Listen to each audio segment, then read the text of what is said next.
Let's stand on business. It's OG on business alongside Demetri Ravanos. I'm Joe Ovies. We are still working on our next premium chapter. We are. It's so funny. We joked that the first taste is free, and now we're going to get you totally addicted. Before, yes, like we are going to be causing issues. Yeah, it's funny. I've been looking at the YouTube member stuff because that's the next iteration of the premium offering. Yeah, and really, yeah. what I'm coming down to in terms of like what YouTube membership offers and then price points. Right. It's like I can't justify asking y'all more than $5. I think so look, we just take people behind the scenes. We were just talking about this before we recorded. I think there is room to go a little bit higher, but I think if you get into that next echelon, which I think in most people's mind is 10. Yes, we're gonna hit $9.99. Right. Oh, yeah, sure. Yeah. We're going to hit the same ceiling as quickly as we did with OG fans. Yes. And the idea is to be a little more welcoming this time around. Yeah, I would agree with you on that. Also, we're not giving you as much. That's right. The other thing, too. You know, at least with OG fans, there was a newsletter component along with a few podcasts. This is just going to be a couple of video-only versions of what we're doing, with the free portion of it being audio only. So like a free portion of OG Business, a free portion of the mailbag, and then obviously that is to drive you to the YouTube membership. So that's kind of what I'm kicking around. I will be the first to admit I am just you have to put it in the mindset of what I pay for that. Yeah. Now, you know me, I'm very self-deprecating. I don't know why any of y'all listen to anything that I do, but I appreciate that. I truly appreciate that. The fact that people want to buy shirts and hats and all that kind of stuff. I truly appreciate that. So I look at these things and I go, man, what, I pay $10 for this shit? Nah. Yeah. Right. And this is coming from somebody who actually does pay for newsletters and things like that. So it's like, I'm kind of settling on $5 because it's just $5, $4.99. Yeah. You know, that's what I'm settling on. We shall see. Maybe there's a thing we can bundle with ESPN's app and Fox One. It does feel like if you're ESPN at this point, shouldn't you be welcoming any call from anybody that wants to bundle with your $30 service? It is so hilarious to me. Actually, maybe this is the other side. Maybe it's Fox should be eager for anybody to bundle with their $20 service. I think that's the way of looking at it. But I think the irony in all of this is we're this close. Oh, 1000% to just having cable 2.0. So this close, Demetri. I wrote about this, and it's funny. So we're recording this on Tuesday, the 12th. Yeah. The column came out this morning, and I outlined, like, look, man, college football red zone is not going to work. And there are certainly things native to the NFL that make red zone work. But the other part of it is what you and I talked about on last week's episode, which is there are rights problems. Yes. Right. And if, as an SEC fan, I don't want to watch an SEC specific red zone, I want to flip between the games. Yes. Right. So my boss texted me yesterday and said, bad timing for your column. Do you want to rewrite, when the news came out that Fox and ESPN are going to bundle their streaming services? And I noted there is no line in that press release about them sharing content. This is a leftover of the old venue model, which was supposed to be what you talked about. Right. You go to this app and there are tiles for you, and it takes you to where you need to go without leaving the app. There is nothing in the press release about how this is going to come together. No, these ESPN are two app. different apps. It just happens to be they're bundled together, right. And you get to save $10. Right. Because if you did them individually, it would cost you $50. This is like, to put this in, like, just explain what exists now. Doesn't this exist with Hulu and HBO Max right now? Isn't there a package? Yes. Yeah. There's a variety of them. But HBO programming does not show up on Hulu. Now, if you can give me Paramount in this too, now we got cable, baby. Yeah. Let's go. So what I think is going on here, this is a quick follow-up to what we talked about last week with the app. There's not a lot new other than this bundle, but to Demetri's point, the key part of all this is that there is no content sharing that occurs within this bundle. Just you're saving $10 a month. That's it. Fine. I listened to Jimmy Pitaro, who's the head of ESPN, with Brian Curtis on the Press Box podcast. Clearly, this podcast was recorded last week. Aired on Monday, because Pitaro would catch himself like, what's embargoed, what's not. Oh, this is getting released later. Okay, we can talk about this. And he knew that the Fox bundle was going to be announced by the time that this got released. So he caught himself. And again, very, very key here. there's no content sharing, which got Brian Curtis to ask a very interesting question. It's one that Ben Thompson, who writes a tech newsletter called Stratechery, that I've been a subscriber for 10 years now, I think. Ben is a sports fan, and he loves the topic of where cable is going and things like that. He hasn't been right about about everything, but I would say Ben's hit rate on where things are going is at about 90%, which is pretty damn good. And a few years ago, Ben wrote about how YouTube's strategy seems to be, and their end game is with Google, to be a place that you go, you put in exactly what you're looking for, and it's presented to you.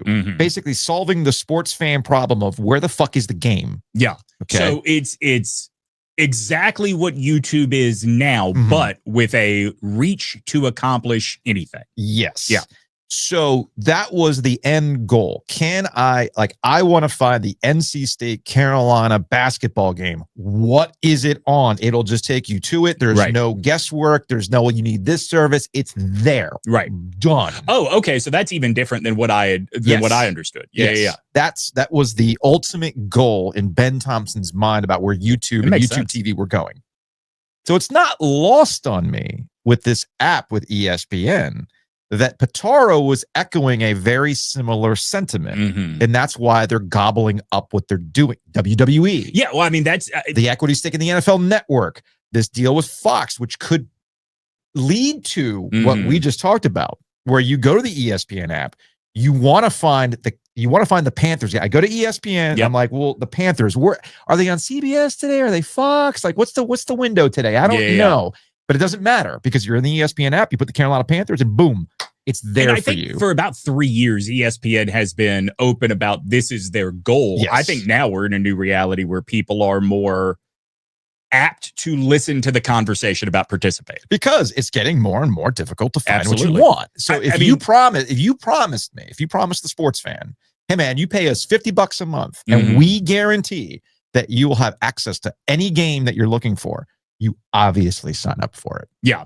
So as I watch less and less live TV. Yeah. You know, I'll have the ESPN app because just like you, I get my TV through Hulu. Right. So I'll have access to the ESPN app. I'm never going to use the app.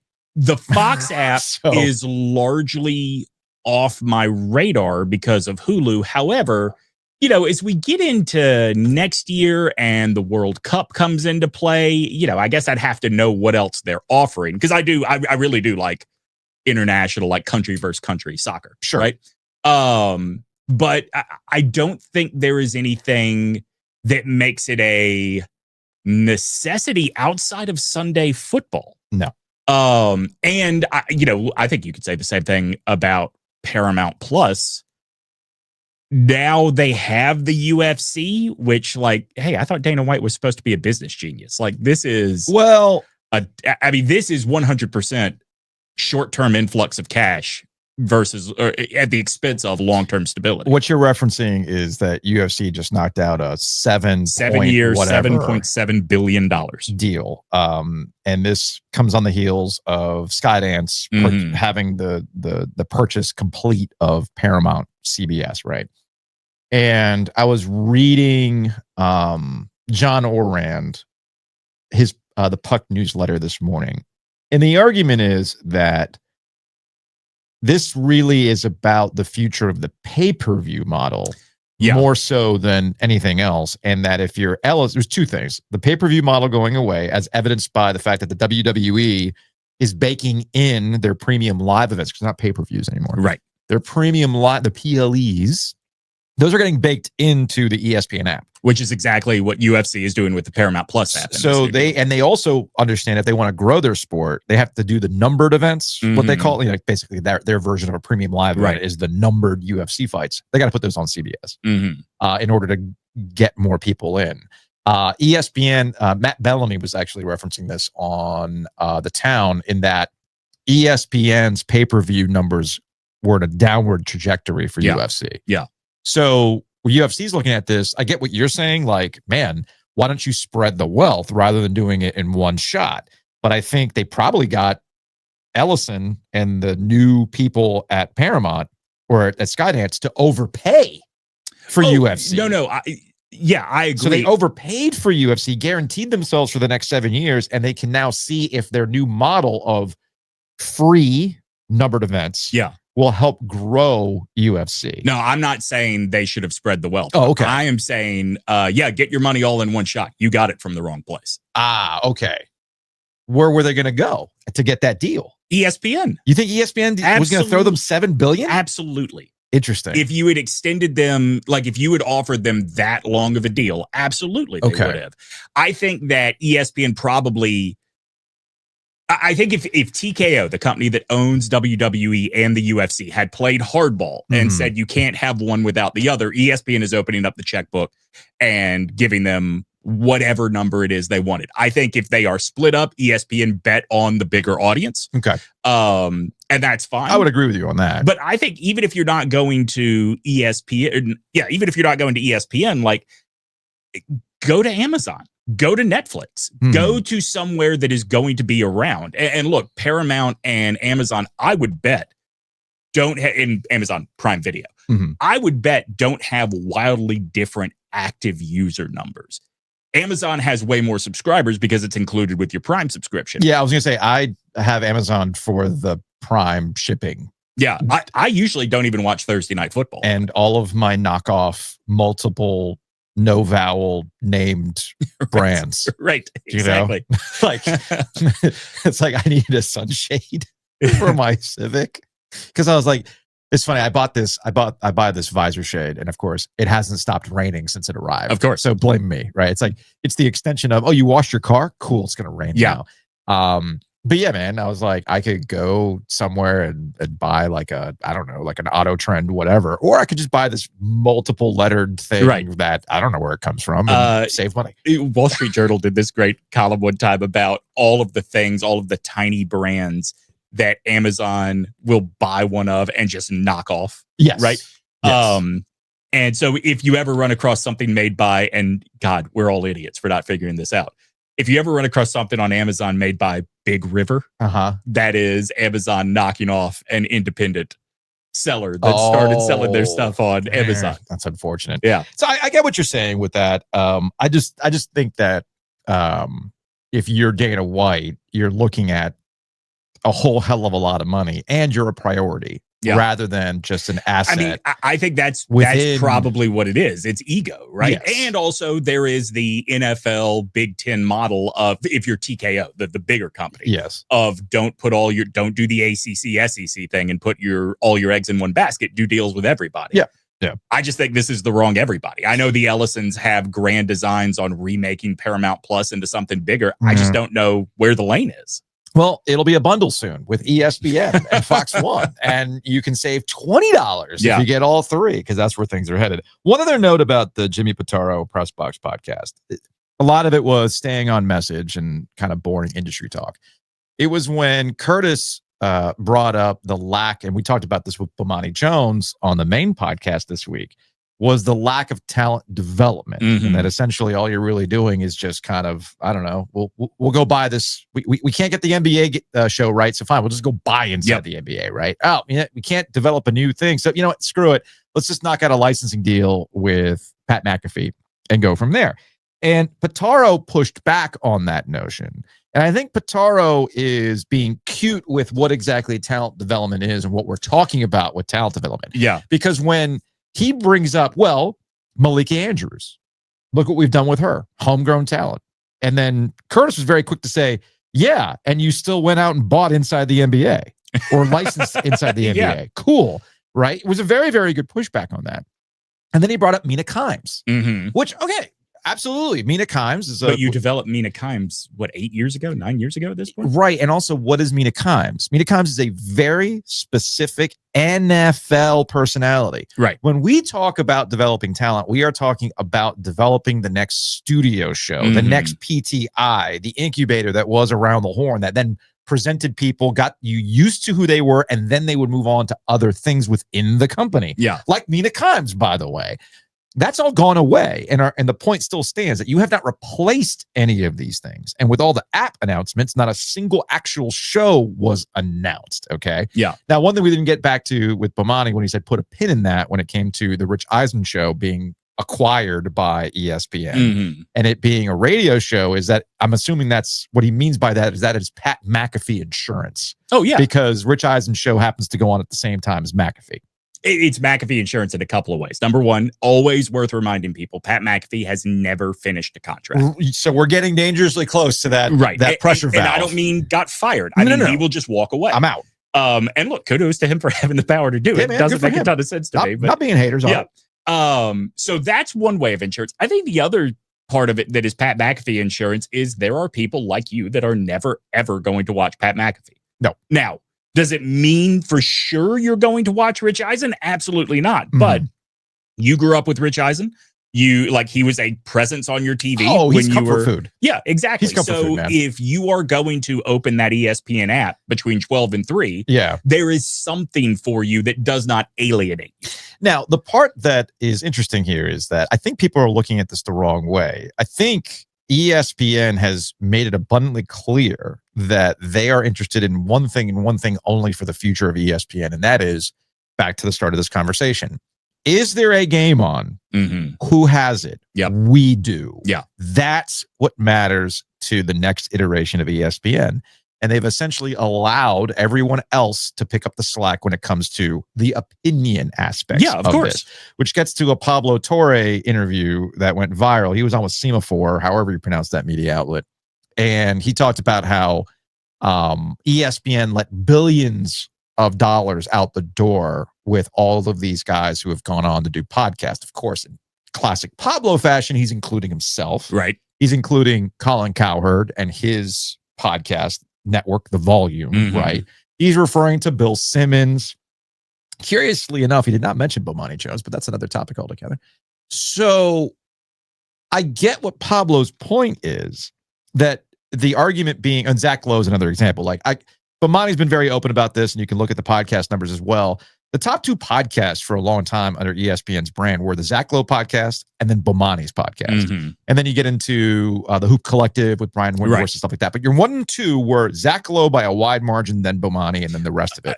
Pablo was never like a factor. But he was never a factor with ESPN's podcast. But move Pablo specifically to the side, because there needs to be a caveat to what you're saying. Okay. Zach Lowe was number 1 and Bomani was number 2 of original native podcast. Content. Thank you. ESPN didn't let billions walk out the door, because what moves the needle for ESPN podcast are the podcast versions of the shows on television. First Take, Get Up, Pardon the Interruption. And I know, all of us listening, or all of us participating in this podcast, however you're doing it, in your 40s, that makes no sense. But something. Oh, it makes sense to me, because I stopped watching PTI. I started listening to PTI. This is what I was going to say. If you have listened to Joe for any amount of time, you know Joe's theory is that sports radio won. Everything has become sports radio. We'll get to that. We'll revisit that at the end of this podcast. Okay. Yes. So it's not crazy. Also, you think about something like NFL Live, probably more so than anything else, but I think PTI and First Take fall into this as well. They're all designed to be background noise. I have never watched Nick Wright's show on Fox Sports 1. I've never watched First Things First. I listen to First Things First when I'm driving around, and I'll check in with WFNZ to see what they're talking about. It might be like yesterday they were talking about South Carolina football. I'm out. Yeah. Love Walker. Nah, I'm not listening to South Carolina football breakdown. So I went to my podcast and I'm like, all right, what do we got? Nick, let me see what First Things First talking about. So to your point, you're absolutely right in that Pablo is technically wrong in how he's talking about these billions that have walked away, because the number 1 shows are the repurposed TV shows that you listen to in audio form. But here's the thing. ESPN is perfectly okay with that. They're okay with letting that business go away, because now they're in the business of games are the thing. The games have always been the thing, but as linear continues to drop and you don't have ESPN on in the background because it's been replaced by podcasting in the background. And without the cable bundle subsidizing all of the shows, then you have to get lean and mean. And again, what is the thing that drives you to ESPN now? What's the thing to guarantee that you're going to go there? The games. This is not a commentary on either Pablo or ESPN. I also think Pablo is flat wrong. Okay. I don't think that the things that have resonated in the podcast space are things that could exist at ESPN. Okay. The Volume, Colin Cowherd's network, is a really good example. That is mostly straight sports talk, but it is guys that are allowed to go. It's podcasting. It's guys that are allowed to go longer. It is guys that are allowed to be bigger characters. It is guys that are allowed to take barbed shots at people in a way you couldn't at ESPN. The Ringer is not a billion-dollar business because of the Bill Simmons show. It is a billion-dollar business because it has a variety of things to offer advertisers. Yeah. I think that the idea that ESPN let billions walk out the door, I guess, is technically true if you look. But I think you are assuming a world that never existed and never would have existed. Also, while Pablo is doing a victory lap because he's got this new licensing deal with The Athletic, it also comes at a time where what he is arguing for, investigative journalistic podcasts, well, the industry keeps telling you, no, that's actually not where we're headed because that stuff is too expensive. Right. Where we're headed. And also the audience is limited. The audience is limited. Think about the model of what he was initially doing, what everybody at ESPN was initially doing with ESPN Daily. Yeah. The Daily from the New York Times has even pivoted to more interviews than, reported out stories. Let's look at the news of the week. Amazon, which famously bought Wondery back in the height of the pandemic when podcasting was at an all-time high. Though, to be clear, podcasting is not regressing. Podcasting continues to grow. More and more people keep engaging with the medium. Podcasting has essentially replaced talk radio as the medium for where you get news, where you get your interviews and all that kind of stuff. There's a separate conversation to be had about like how everything's pivoting to video. But again, that's a different conversation. The point of the news is that Amazon looked at the numbers and said, you know what? Yeah, we ain't doing this. We're not doing this narrative podcast stuff like we've been doing. So essentially, they have shut down Wondery, which was the podcast arm that they purchased, and they have broken things up into Audible, which is what you know as your audiobook department. And it looks like, if I read the story correctly, they are rolling all of the narrative podcasts into the Audible brand, which makes sense, right? It makes sense. But what they've discovered is something that I've argued for years, because I remember having these conversations with people at Capital Broadcasting when it came to narrative podcast versus the idea of like an evergreen narrative podcast versus the daily. Okay. Sports talk. Right? Yeah. So we do Never Failed, the Russell Wilson podcast, the Joe Giglio Passion Project. I don't say this, if you know me, I'm not one to laud my own work. Okay. I'm very self-deprecating, but I will say, looking back on that podcast, shit, man, we did a good job with that. Well, look, there are two from Capital Broadcasting Sports that I texted as soon as I got done. And Never Failed's a good example because like I probably waited a year before I finally got around to that one. Lauren's first one, the Sleeping Giant stuff. No. The state stuff one? Yeah. Oh, that's right. I texted her and said, like, you should be really proud of this. Yeah. This is really, really good. And she told me that, hey, Sleeping Giant, the UNC football one is coming. And I didn't say this to her, but my initial thought was like, yeah, I'm not listening. You're not listening to that. So the two that I'm probably most proud of are the Never Failed and the Skyhawks second season of Brief History of Triumph Sports, right? And it was a passion project. I'm glad that I did it because it challenged myself. But what you come to find out is you do Never Failed, you put it out there, people listen to it, and that's that. It's not this idea of, what's Russell Wilson up to? Here's this podcast. I need to know more. It doesn't work that way. Same with the Skyhawks one. If you were interested when it came out, cool. You listened to it. It did well, all things considered. I got a lot of positive feedback.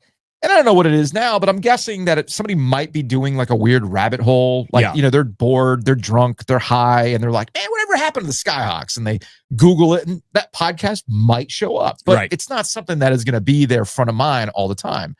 The point is, it was really expensive. It was labor intensive. And then once it was done and people consumed it, they forgot about it and they moved on to the next thing. That is not a sustainable business model.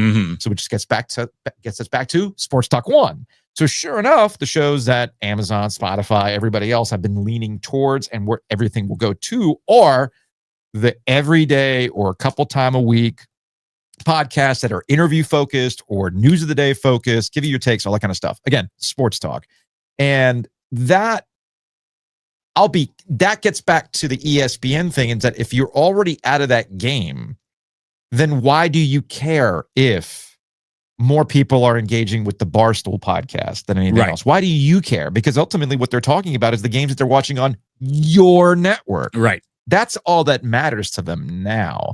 And if something's super popular to the point where they feel like they have to add something, well, it's been established already. Fine. We'll knock out a licensing agreement and we can carry you. Because they're not alone in this. I don't know why ESPN keeps getting banged for this, but like Yahoo just did this with On3. Right. There's all sorts of like weird machinations with Josh Pate of all people, who is kind of like a bizarro Paul Feinbaum these days in college sports. And Josh Pate's having his moment. It's cool, whatever. He's not for me. But he's got like a multi-layered licensing deal where he gets to monetize his own YouTube channel while also having the podcast on. Yeah, it's all sorts of weird stuff. That's the future of all this talk stuff, man. Yeah, I mean, it's going to be everything will be available everywhere. It's just a matter of who makes the money off of it. You're dead on with ESPN. Like, they don't look at it as billions walked out the door. No. They looked at it as we can make twice the billions focusing on the games. Now, what's interesting about the Amazon stuff, and this gets us to the Kelseys, right? Yeah. The other thing about sports podcasts is that they're not exactly breaking through on the mainstream in terms of your overall listenership. I'll just use Podtrac. Podtrac is probably the most accurate podcast tracking available out there. Yeah. And you have to pay a lot of money to get the numbers. I have the free version that gives me a monthly uniques of the top 20, right? There's only one sports podcast that shows up in the monthly top 20 unique listeners, and it is Pardon My Take. And it should be noted that Pardon My Take is a sports podcast in the same way that Ovies and Giglio is a sports podcast. Yes, it is not a hardcore, break it down, give me the 3 deep on the Panthers type podcast. It is a lifestyle podcast in the grand scheme of things. And look, there have been a lot of people that have tried that model with varying degrees of success. They're not the only ones that have succeeded in that space. I think you could argue the Kelseys are very much going for that. I think A, the Barstool brand gives everybody a boost, and B, I think no matter what you think about Barstool personalities as people, I think it is undeniable that Big Cat and PFT know how to command an audience. They do. No, I give them nothing but credit. What I'm going to be interested in is, Amazon spent all this money to get the Kelseys and New Heights. And at the time, I thought to myself, there's no way they get this deal without Travis Kelce's relationship with Taylor Swift. There's no way they get this deal. And the bet for Amazon was, well, we're going to pay you this money because at some point, if this relationship continues, she's going to be on that podcast. We finally got to that point. The bet has finally paid off for Amazon and New Heights. We are 24 hours away as we are recording this from the episode dropping. But we already know the most important part. She is announcing her next album. Right. The Life of a Showgirl, I believe, is the name of the album. Cool. Whatever. It's the next era. It's her 12th album. I'll listen to it. These fucking album titles, man. Look, all I know is I'm just glad she is not doing anything with Jack Antonoff. Finally. Like, it's time for a new sound. It's time for a new sound. I don't know, man. Just go back to 1989 or Midnights. Like, Tortured Poets Department sucked. There's no getting right. It sucked. It was more of the same. That was the issue with it. So regardless, we're not here to debate Taylor Swift albums. I'm with you. I love 1989. Yeah. I enjoyed Midnights. Tortured. It was more. This is more of the same. This is more of the same. Anyway, that's going to be, I'll be curious to see when I get the August numbers from Podtrac if New Heights actually broke into the top 20. That's where the bet is. It's a good question. I also wonder what value she brings beyond, for a single episode, what value she brings beyond what every podcast struggles with, which is, and this is why I hate long form interview podcasts. After the third question, like, okay, I fucking get it. Like, I'm moving on. Also, if you're an interview-based podcast, it then becomes if I'm not interested in this guest, then I ain't listening. I mean, I have found, because I used to listen to, before he went off the deep end, I've talked about this before. Before he went off the deep end, I used to listen to Adam Carolla daily, right? And I would usually skip through the interview to get back to more of him and his crew, jacking off together. But but I think that when interview podcasts perforated to the point that like you had the same guest on multiple podcasts within a month span, like how does that help anybody? Well, what you're counting on is that, because this is another sports talk issue. We'll use local coaches. We'll use Rod Brindamore as an example. Sure. Okay, finding a Rod Brindamore interview is easy. There's multiple instances of Rod talking to somebody, whether it's the NHL Network, Adam Gold, whoever. So the key is, all right, well, how do I make it so that you're interested in our interview with Rod Brindamore? Right. Well, the argument is that we tend to get more out of Rod than other places. And I think we have enough of a track record to prove that. Same thing with Dave Doran at NC State. Same thing with Roy Williams. Same, any times. Like the bet is people will listen to your, like, for instance, we talked to Bomani yesterday, and I had somebody send me that Bomani was on with Inside Carolina this week too. I guess he had recorded the same day that he recorded with us. Do you think we're going to have a better interview with Bomani? Yeah, of course we are. Okay, because we're letting the audience in on a chat that we would have with Bomani rather than a standard interview with Bomani. You see what I'm saying? Right. So that's why I think the interview podcasts are a tricky thing. You're betting on your interview being better than everybody else. This is why Hot Ones became so popular, right? Right. So, sorry, my bad. You got to mute yourself there, buddy. Yeah. So this is why Hot Ones became so popular, because, okay, it's an interview podcast and this guy's asking very basic like questions, but we're also now watching this person melt down literally because of the hot sauces. You see what I'm getting at? I do. I think that we assume too much of the audience of, but my interview is different. I think most people are just looking for a conversation with their dude. Like people that are casual about, like, I'm a Hurricanes fan. I want to see what Rod has to say. Now, all of this, not to shit on what it is you and Giulio do. That's fine.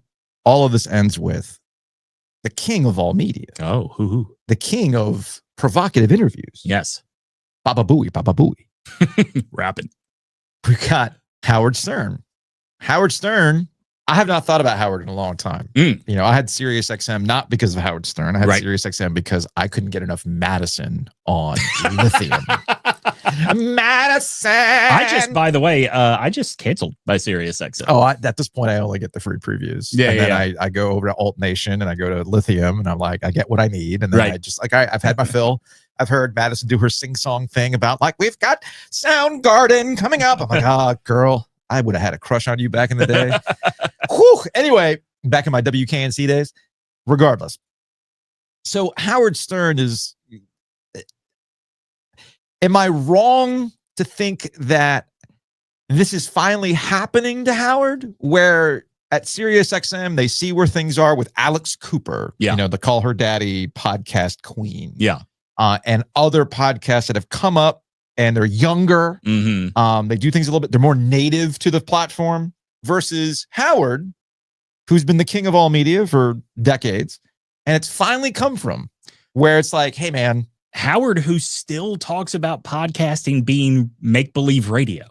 Really? Yes. Now, as somebody who used to think that back in the day, I'm not that stupid. At some point, you have to say, you know what? I was wrong about that. So the context here is that it looks like Howard's contract with SiriusXM is coming up in the fall. There was a report that he's miffed that SiriusXM has been promoting other people more so than him, specifically Alex Cooper and the Bravo dude. Andy Cohen. Andy Cohen, yes. And I could see where Howard is miffed, and that essentially what Alex Cooper is doing is what Howard used to do, and that we're talking about sex. Oh my goodness. But she's doing it in a way that is more appealing to an audience that Howard never would have gotten. Exactly. AKA women. So that has miffed him, that they're promoting Andy Cohen's interviews more so than his interviews. That has miffed him. This has led to speculation that SiriusXM is going to cancel his show, or the undefeated industry move. We're going to offer you a contract that you're going to hate. So when he went over to Sirius XM from the K-Rock in New York. Yeah. Wasn't he making like the show was making somewhere in the area of like the paycheck was somewhere in the area of like 500 to 600 million, something like that, a year. So that has come down, but even still, if you're talking like 250 million a year for that show, like you're not getting 250 million worth of value out of that show anymore. Howard still has the ability to pull headliner guests. Mm-hmm. Absolutely, he does. And Howard does great interviews now. Oh, yeah. But to your point, SiriusXM has invested so much in their podcasting initiative. SiriusXM, I'm probably not the only person that in the last few days has woken up to the realization that like, oh, I barely turned this on anymore. Why am I paying the bill? I don't see a world in which much of anything brings SiriusXM that kind of value. So they are probably looking at Howard and saying this is a contract, this is a relic of a bygone era. Not Howard himself, but well, I mean, we'll get into that in a second. But the contract specifically is a relic of a bygone era, and we cannot exist with this contract on the books. So what happens to Stern? Does he become Man Cow? Does he become any of his old vanquished radio foes? I highly recommend that folks go and find, it's on Hulu. I know it's on Hulu. The Dark Side of the 90s. Dark Side of the 90s and Dark Side of the 2000s. Yeah. I forgot which one it's from, the 90s or the 2000s. Pretty sure it's 90s. But you're probably right. There is a morning show wars episode, which is fascinating. There is also, it's funny, we were just talking about the lack of staying power for narrative podcasts. Also go to Spotify and look for a podcast called Shock Jock, which is about Howard's probably most prominent rivals, Opie and Anthony. Okay. And I think it is a really good picture of, for all the people that say Howard sold out, I think it's a really good picture of if you don't recognize where you are in life anymore, how quickly it all falls apart. Yes. Because for all the people that bemoan, oh, Howard used to be a rebel. Howard used to throw baloney at girls' tits. Why don't you do that anymore? Are you really tuning in to watch a 71-year-old do the shit that he did when he was the underdog? Like, I think this is something that we talk about a lot with Dan Le Batard. Yeah. I think Howard Stern recognized I'm not the underdog anymore. Yeah. To play off as the underdog would be disingenuous. Let's take away the whole underdog stuff. At some point, you have to recognize where you are as an adult. Sure. There's a lot of arrested development out there. I'll give you an example personally that to this day cracks me up. But it also shows you that I've been doing this for a long time, and the audience has also grown with us in the grand scheme of things. I did a Raleigh Sports Club conversation earlier this year. Older gentleman comes up to me and he says, he's like, oh, I miss you on the radio. And I'm like, yeah. He's like, no, I know. I'll listen to the podcast. I have to get with the times. I mean, this guy was probably in his 70s. Yeah. Right. I was like, okay, cool. Because, I couldn't stand you. And I said, well, like, okay. And he's talking about me when I was in my 20s. Right. And I was like, well, yeah, I'd probably hate me too if I went back and I listened to myself in my 20s. Right. Go back and look at your history on Facebook. Like, look at your posts and be like, oh, man, I've gotten much better. All I got to do is go back and look at my Twitter. Yeah. To see the obnoxious shit I was posting back in 2012. Right. Okay. Like, you grow up. I'm 46 now with 2 kids. Yeah. One's a senior in high school. One's a freshman in high school. You do grow up. Right. Right. Like, your sensibilities do change. Like, what at one point in time, did Buzz Babes make sense? Yes. Yeah. Can you imagine trying to do us now? Trying to do Buzz Babes? Like how creepy that shit is? Oh, hang on. Let me change my business change proposal your business to you. So to the people who, this is all to get back to Howard Stern, the people who are like, man, Howard sold out. He's in his 70s. Right. You need to grow up. So this is where I come to finally answering your question about what happens to Howard now. What happens to Howard now? I am flabbergasted by the people of that generation, the people that remember the Whack Pack and all of the, nonsense that Howard used to do, that can't picture a world without Howard being public facing. And I ask you, why? Why? Why can't you? Now, I'm not saying that I don't think Howard will try something. I think he will, but I think the ceiling is pretty low at this point because we aren't making a ton of new Howard Stern devotees. I think we're making a lot of people that watch those interviews on YouTube and go, oh, he actually got a lot. Like a great example that our buddy Steve talks about all the time. Like he brings it up to his clients. He tells everybody, go watch Howard Stern's interview with Jay-Z. It's incredible. Yeah.